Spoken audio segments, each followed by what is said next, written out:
counting down to kickoff at the Coliseum. It's Thursday night. Washington is in town to play USC with Gary Klein. I'm Lindsey Thiry for the Los Angeles Times.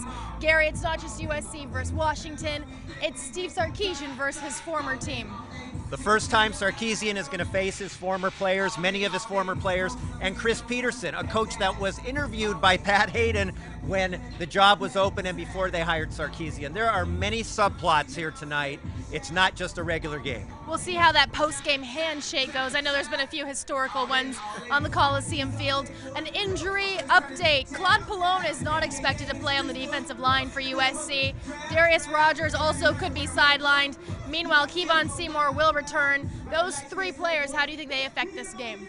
I think from a defensive line standpoint, Antwan Woods is back, although he is not 100% with a shoulder or pectoral situation.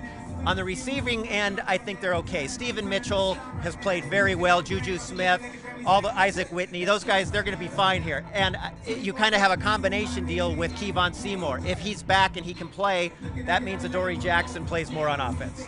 Thursday nights, Gary. I think we've seen it all in the last few years with USC on a Thursday. The Coliseum likely will not be full, but it always has kind of a different feeling on a weeknight. The whole week is just weird. I mean, the way this sets up in terms of the days they have for preparation.